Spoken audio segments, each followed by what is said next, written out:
If you're a fan of our evolution of vehicles and uniforms videos, check out our last project from this series on the evolution of French uniforms.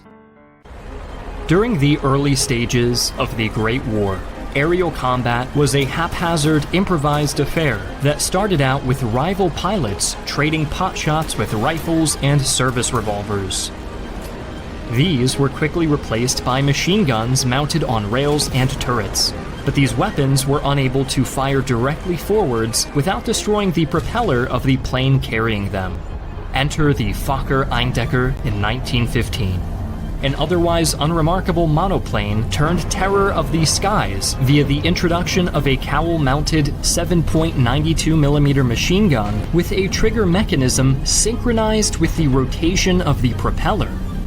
This tiny monoplane would be credited with over 1,000 kills during the Great War, and started the Fokker Scourge, where Eindeckers dominated the skies over Europe for months on end.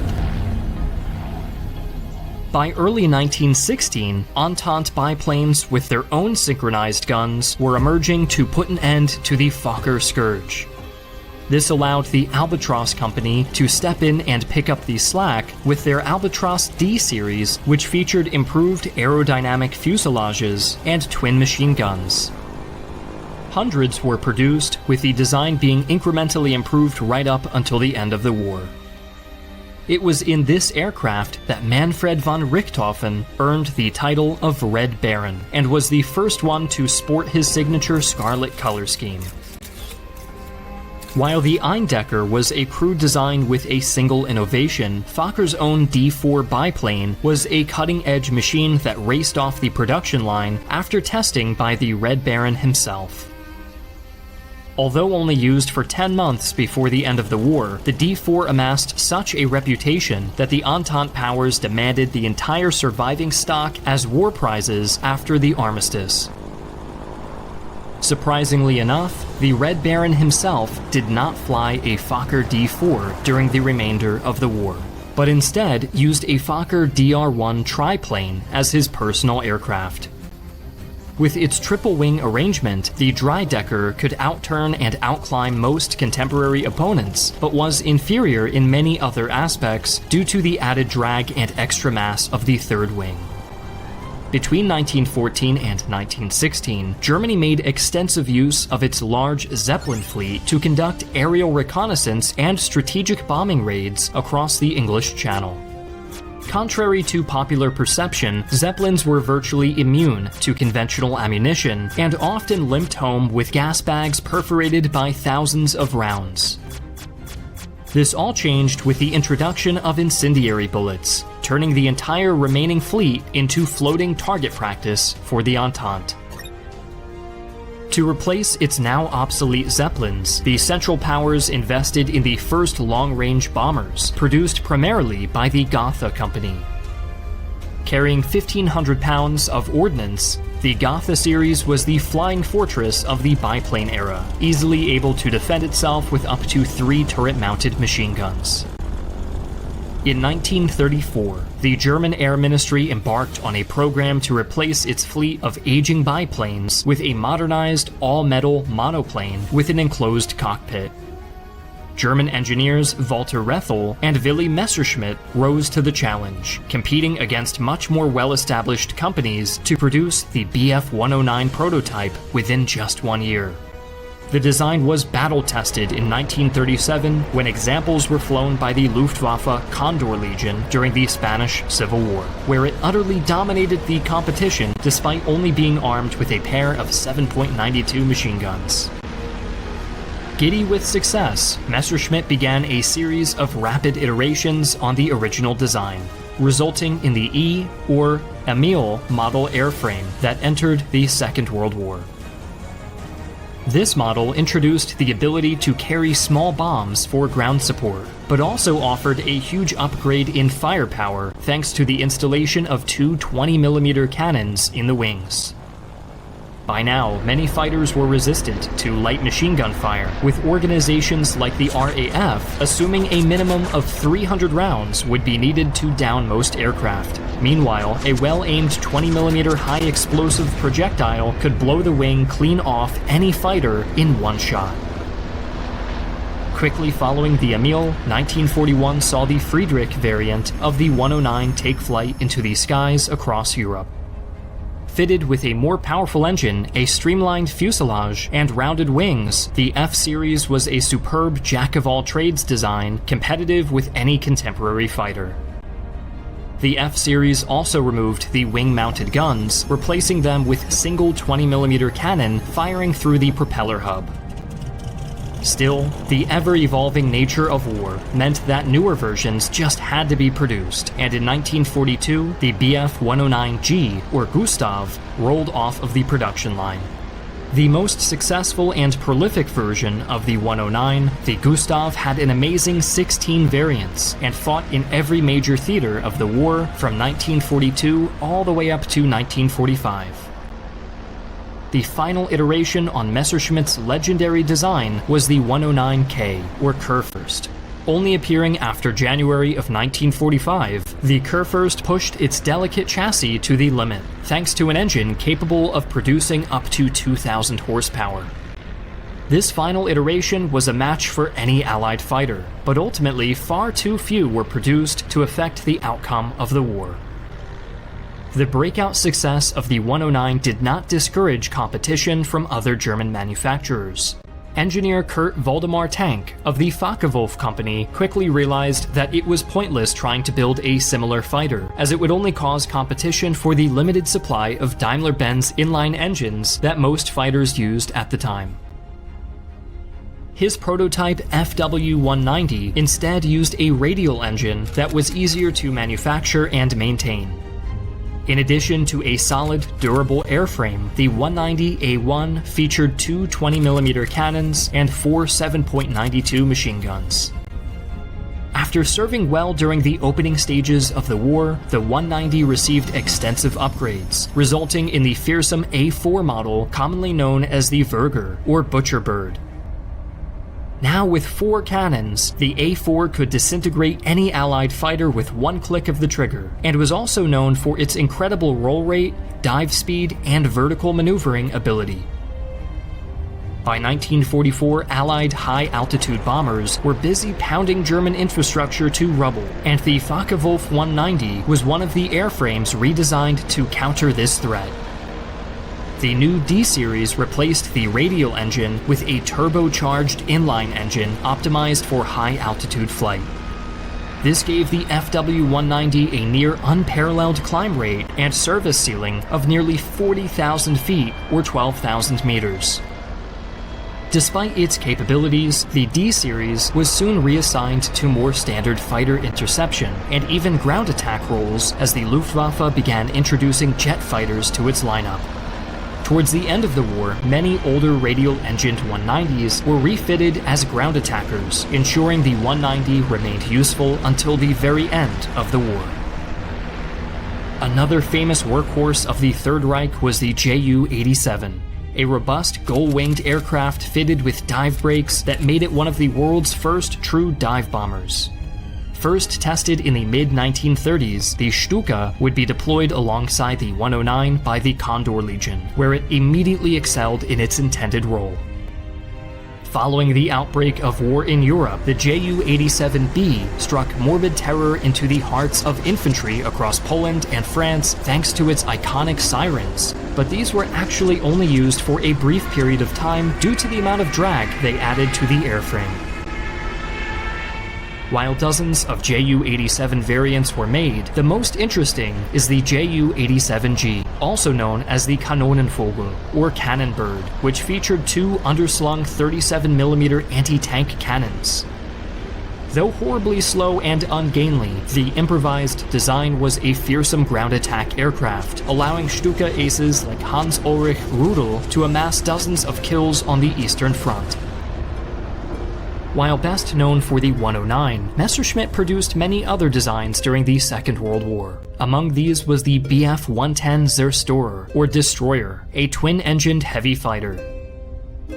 The Bf-110 stands out as perhaps one of the most misused aircraft in the war, being forced into the role of a bomber escort during the Battle of Britain, where it proved easy prey for single-engine fighters.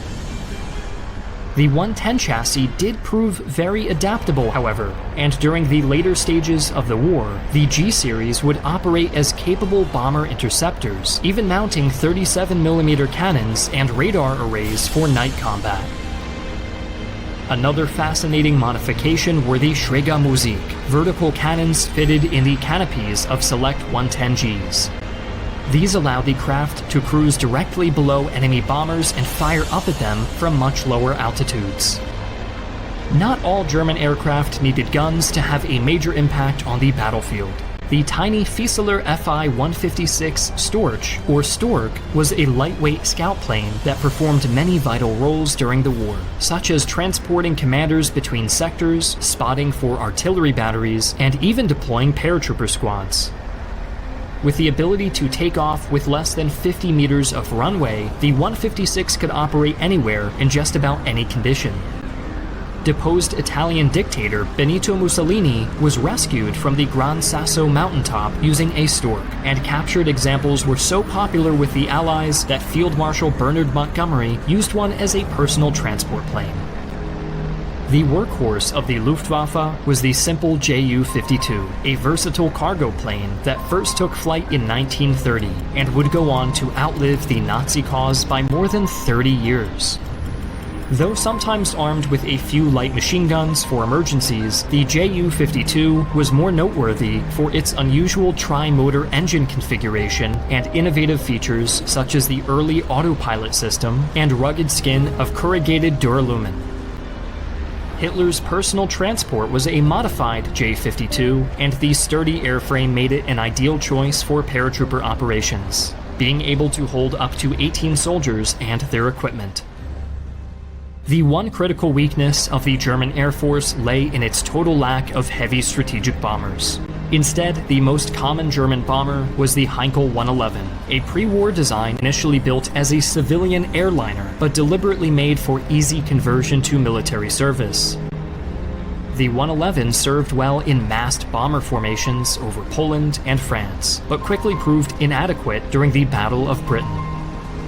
While able to carry a versatile payload, the 111 never had more than a few machine guns for point defense, and was much too slow to outrun enemy fighters, sharply limiting its potential effectiveness. This is not to say Germany lacked effective bombers, as the Dornier 217 series would handedly demonstrate. With a solid airframe, powerful engines, and similar profile to the Bf-110, the 217 was another design that could do just about anything the Luftwaffe needed it to. Though first used as a reconnaissance plane, the Do-217K was modified with a large internal bomb bay that could be filled with regular ordnance or hold the advanced Fritz-X guided bomb. Other variants could even deploy the Henschel HS-293 guided anti-ship missile, technically making it one of the first missile-armed planes in history. In a further effort to fill the strategic bomber-sized gap in their air force, the Luftwaffe commissioned the Heinkel 177 in 1942. This ambitious design featured 4 twin-linked engines in 2 nacelles and remote-controlled gun turrets. With a maximum payload of nearly 16,000 pounds, the HE-177 compared quite favorably to the American B-17 Flying Fortress in most aspects, and over 1,000 were produced. Unfortunately, the highly experimental airframe and convoluted engine layout was an absolute maintenance nightmare, and in combination with severe fuel shortages, this meant that most of the HE-177 fleet never saw action.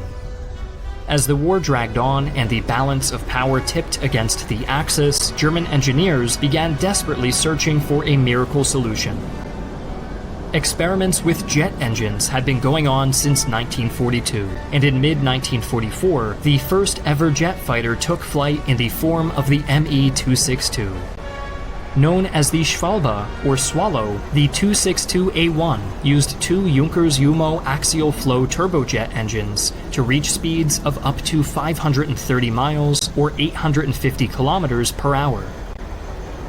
Initially armed with four 30mm cannons, the 262 could also carry bombs and rockets. This aircraft excelled in the role of bomber hunter, but ironically the primitive jet engines lacked the acceleration or maneuverability of prop aircraft, and several of these cutting-edge fighters were shot down when their pilots foolishly chose to dogfight much more nimble Allied aircraft that they could have easily outrun. While the 262 was successful, it was also expensive, complex, and very maintenance-intensive. The Heinkel Company's Volksjäger, or People's Fighter, offered a more economical alternative, using a single BMW turbojet mounted on a tiny wooden frame. Armed with two 20 or 30mm cannons, depending on the variant, this tiny fighter displayed many innovative characteristics, like its streamlined airframe and experimental ejection system, but came far too late in the war to have any appreciable impact. In 1957, the West German Air Force officially requested that NATO provide them with a modern fighter aircraft, prompting Lockheed Martin to produce a special redesign of its F-104 Starfighter just for the Luftwaffe. Though enthusiastically dubbed the Super Starfighter due to its improved engine, up-tuned avionics, and enhanced payload, the F-104G was quickly given a much less flattering moniker by its pilots, Witwenmacher, aka Widowmaker. A ridiculous 292 out of nearly 1,000 aircraft would be lost to crashes, killing 116 pilots. Although the cause of this disaster was eventually identified as issues with pilot training on supersonic aircraft, the Luftwaffe began seeking a replacement as early as the 1960s. By the late 1960s, companies like Heinkel and Messerschmitt had rebuilt enough to start regular collaboration with other NATO engineering firms. In 1969, the United Kingdom, Germany, Italy, and the Netherlands created an international company with the sole duty of producing new multi-role jet aircraft utilizing variable geometry wings. The result was the Panavia Tornado, introduced in 1979 and still in active service today. Tornadoes conducted the first German offensive air operation since the Second World War, being part of the NATO intervention in the Kosovo War in 1999. The considerable success of the Tornado prompted further collaboration between the various NATO powers. In the 1980s, work began on another multi-role aircraft, this time with an advanced Canard Delta Wing airframe. The long and complicated project was further hampered by the economic upheaval caused by the reunification of Germany in 1990, but eventually resulted in the Eurofighter Typhoon, which made its first flight in 2003. 2003 also saw the introduction of the Eurocopter Tiger, an advanced attack helicopter whose design requirements were based on the Cold War demand for anti-tank helicopters to combat the threat of a Soviet armored invasion of Europe. Designed in collaboration with the French, the Tiger was the first European helicopter to have a chassis built purely from radar-absorbent composite materials. Considered a major success, the Tiger has so far seen combat in Libya, Mali, and Afghanistan, under both French and German operators.